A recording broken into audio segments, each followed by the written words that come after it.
CDC has given approval to give the Pfizer coronavirus vaccine to children ages 5 to 11.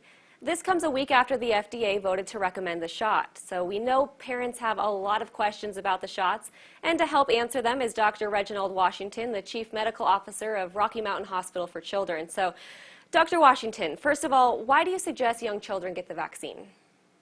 Well, we need to continue to fight this pandemic. As people are very well aware, the COVID virus is continuing to wreak havoc in all parts of the world, all parts of the country, and even in Colorado.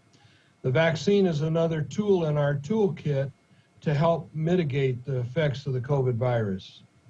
Right, and we know some parents are saying kids don't get as seriously ill from COVID as adults, so they don't need the shot.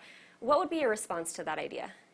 Well, my response is it is true that most children who get the COVID virus do not require hospitalization. They may be sick for a few days, but unfortunately we can't predict who's going to do well and who's not. And so we have seen several children throughout the pandemic admitted to the hospital, some to the intensive care unit, some even sick enough to pass away. And now we have a tool in our toolkit that hopefully will prevent that occurrence. And I would certainly encourage parents to think about that, the side effects of the vaccine versus the side effects of the COVID virus if their children were to get that virus. I remember we spoke in the very beginning of the pandemic of one of the first kids that you guys saw at Rocky Mountain Hospital who had COVID, which was interesting. I know a lot of parents are wondering too, where will their children be able to get the shot? Well, the shots are going to be widely available. Unfortunately, our first vaccination clinic this Saturday is completely sold out, and there is a wait list. They can contact the Department of Health at the state. They can contact their local pediatrician or family care provider. But I would encourage them to keep trying because there will be plenty of the vaccine to go around. It's just a matter of finding out where to get it. Right, which is always a little bit stressful for parents. Tell me too, we know it's different, so how many shots will children need? So far, only the Pfizer vaccine has been approved. It is 2 shots, 3 weeks apart.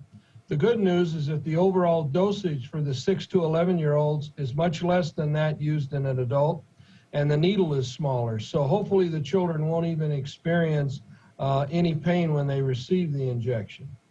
Great, and walk us through some of the side effects of the vaccine as well that parents should be aware of.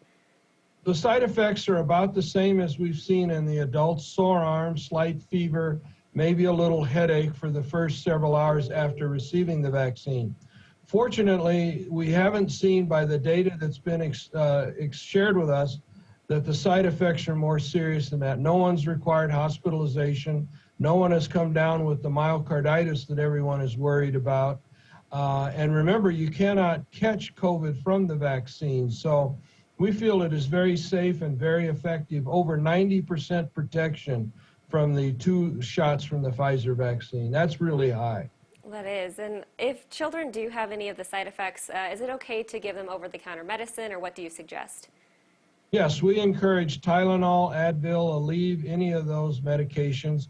We discourage the use of aspirin in general, but any of the other medications should be used.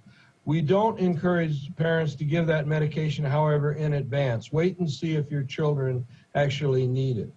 Okay, that's some good information too.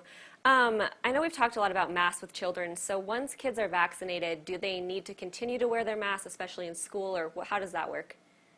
Well, it depends on the situation. If they're in a crowded environment, particularly indoors, we feel everyone, adults as well as children, should be wearing a mask. If they're outdoors, that's a little different.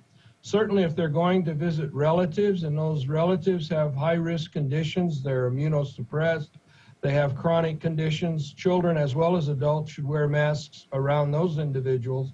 And certainly if you're at a very crowded event like a sports event or something like that, we encourage everyone wears a mask. The reason for that is even though you've been vaccinated, that doesn't protect you 100%. The vaccine will hopefully protect you from getting very sick, but it won't protect you from getting the COVID virus necessarily. Right. Well, we appreciate all this information. There's a lot to it. Is there anything else that we've missed that you want parents to know about with the vaccine? I know everyone's getting tired of fighting the COVID. We call it COVID fatigue, but unfortunately it continues to be rampant in the community. And we need to continue to fight it so that eventually it will go away and we won't be concerned about it. So get a vaccine, wear your mask, do your hand washing, and certainly if you don't feel well, either you as an adult or your child doesn't feel well, please don't send them to school or other environments where they may make others sick. Some important advice. Thanks so much, Dr. Washington, for being part of this Thank important you. conversation. We appreciate it. You bet. All right, and we have more resources about the vaccine in young children at cbsdenver.com.